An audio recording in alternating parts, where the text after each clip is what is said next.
Hello everyone, welcome back to another video. In this video we're going to be doing an Abyss clear for fun and just to kind of share my tips for this one. So we're going to be using two really good kind of quick swappy based teams, Raiden National and an Ayaka style freeze team. The reason we're using Raiden up top is for Magu Kenki, who can't be frozen, so that's why Raiden is up on the top. Because that's a single target fight. So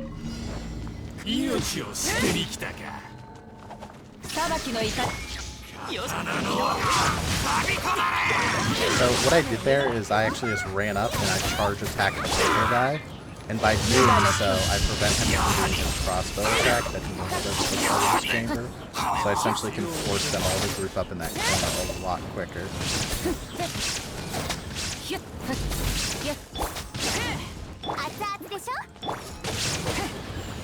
And here, we're essentially just gonna make sure Zhang Ming has the ultimate.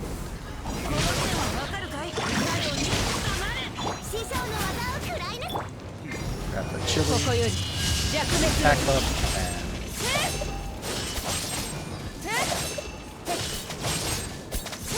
start blasting the Marine. Looks like we will need a third rotation. We could probably actually save. Yeah, we were relatively close. I'm gonna risk having to reset actually. With spells normally to save for Magu Kenki, because you want to go into Magu Kenki with as many cooldowns as humanly possible. So for this one, your goal here is just you want to get the units to group up again, however you want to do that.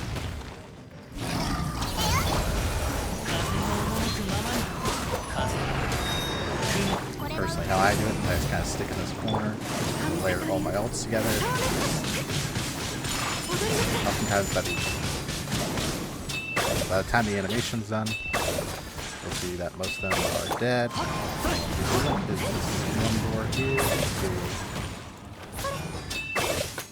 You want to be a little careful with these boars. If they're frozen in that position, like where it's running you, they will actually still like hit you and stun lock you, even if they're frozen. So you want to be real careful with those hit models.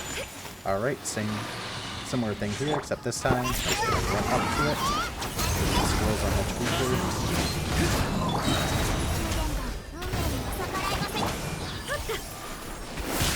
And as long as we're getting most of the mobs in this, it should be fine.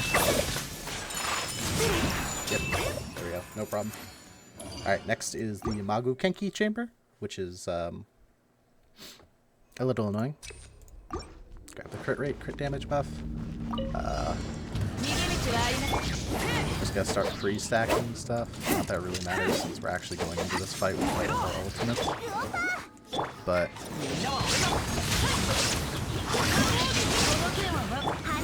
one little tech that you can do there that you can't normally do is so Zhangling has one of her constellations that makes her apply a hierarchy buff. Okay, we actually force phased it. We did enough damage to her. So here, we're just looking at the battery Zhang. Alright, that's going to be a retry. So you have to be very careful with your dodges there. That's what I messed up. You want to make sure you're dodging, obviously. But I was mentioning that Zhang actually has a, for if it's an Ascension passive or a normal passive, where Gobo would actually fire it. So in a situation like this, there's actually downtime. You have to pre-drop on the ledge and trigger fire rate.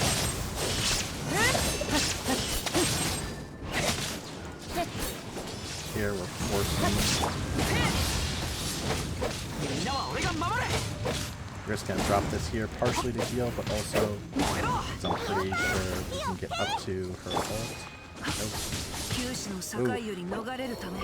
Retry. Yeah, this fight can be a little wonky, especially when yeah, you just gotta keep at it. Yeah, it's a little annoying to have to reset, but damage she can do. You know?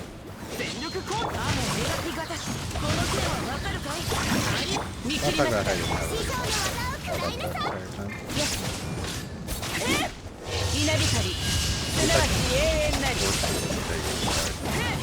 Phase, so I'm actually just going to go instantly battering genuinely. See how I can't do any damage to him? That's because he's actually half the damage.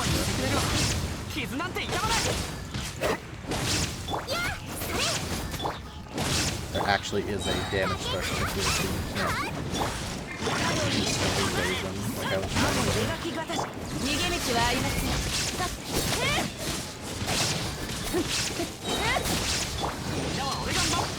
I don't think there's a second one though, so after the first phase, you can't just go ham.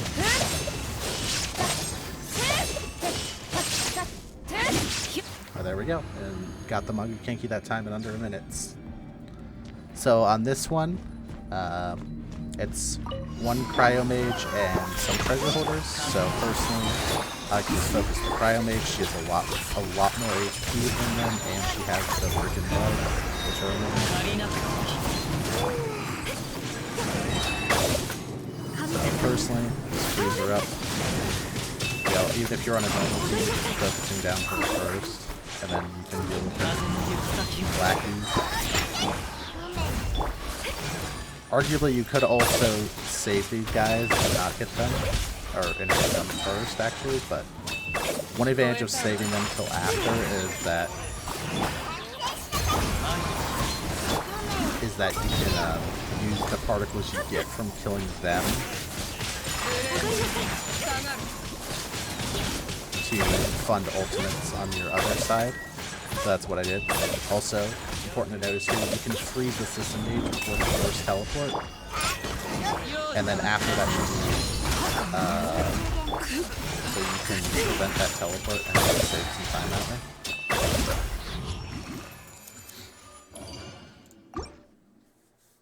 Also, important because I have a black cliff there. Also, what I was also theoretically kind of doing was trying to carry over that black cliff buff into the next phase by saving those two guys until the last second and then going for them. So on this phase, there's two ways to do this. Personally, as I have a low character, I essentially just have to burst down the meter as fast as humanly possible and spray to kill. He hops up in the air, I am in time. But thankfully he didn't, so he's flat here.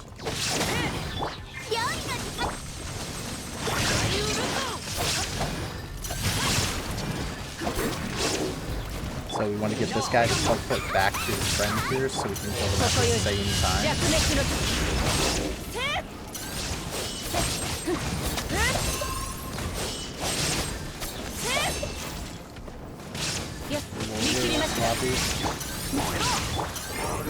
But oh, important to notice, I didn't know this, but the like things on the floor, they actually carry over between abyss phases, so you want to be real careful if you have somebody who's low HP on the other side. So here, very similar thing. We're gonna go find one of these guys, and we're just gonna make it teleport.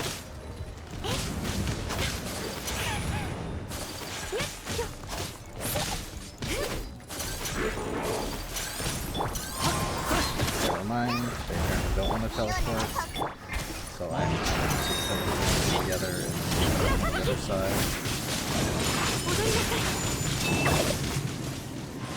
Normally those teleport, but I guess they don't want to tonight because they don't want to be nice with the video. So I'm going to try to save ult here if I can.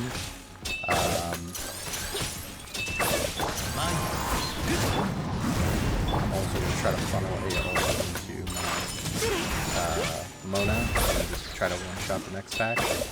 Alright. Perfect.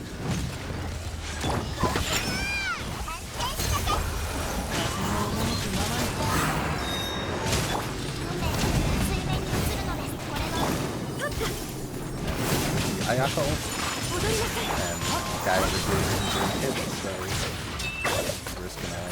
jerky gets hit, that's here. Freeze them so we get bonuses from our sets. It's always important to be mindful what triggers you have available. Like, I know I have a set I can use right here. Fire damage. There we go, 9 stars.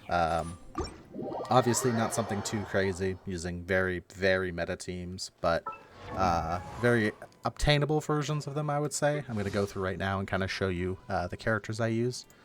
I have 66, 130 on my Raiden. She's using an R5 catch. She's on a 5-piece emblem. She is C0. Zhangling, C6. R1 deathmatch. Artifacts, 4-piece emblem. 64, 132 on crit rate. 180 EM. This is about the sweet spot for Raiden national teams. Kazuha is 840 elemental mastery on 4-piece Viridescent, rank R1 Iron Sting, C0. Talents across the board are going to be like 188 or 088. So if I don't mention it, just know that most of them are 8. And then some of them will be 11 because of talents ups. I apologize for not mentioning that with other characters, but Ayaka 888, C0, 4-piece Blizzard Strayer, R1 Blacklift, 29 262 on the crit. She is holding most of my good pieces. Honestly, on this account, they rolled cryo pieces. What you gonna do? Jingchu, 56 141. Probably a little bit too high on the ER there. Probably could run him on an attack damage goblet, do a lot more damage. But R9, R3 level 90 sack sword, C6, 6 and 8 for talents.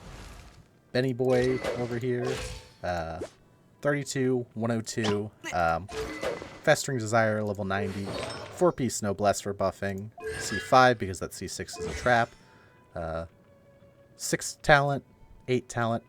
Mona over here, level 70, 38, 178. She could be higher definitely on the crit rate, but she's mainly there for Omen buff. That's why 200 ER. And Favonius Codex, Artifacts, 2-piece Noblesse, 2-piece Heart of Depth. If I'm honest, I probably should have her on a Tenacity with a Thrilling, and then just try to swap her, I think her attack goblet for an ER goblet. That would be much better, but this goblet is like one of the best ones on my account, so I kind of feel bad not using it. And then the last unit we used was Diona, who is 70 of 80, 19, and 91, more importantly, 21k HP. Weapons is R4 Favonius. I actually think Sacrificial probably would end up being better. I just don't have mine built up. Artifacts, Poor Piece Noblesse, C6, 6/6 on talents. So overall, kind of across the board, about talent level 8 on most characters. 4 stars are C6, 5 stars are C0. Mainly R1 weapons with 1 battle pass weapon, and the rest being either gacha weapons or weapons we've gotten from events. Stuff like R3 sack in there, but relatively achievable. I hope you found this interesting. Maybe you got some tips from what I was doing on the floor. I'm sorry for being a little scatterbrained. I obviously was recording this live as I was doing it and trying to think of things.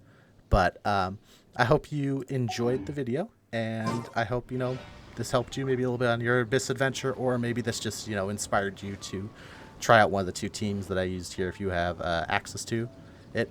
But thank you for coming by, and I hope to see you in the next video.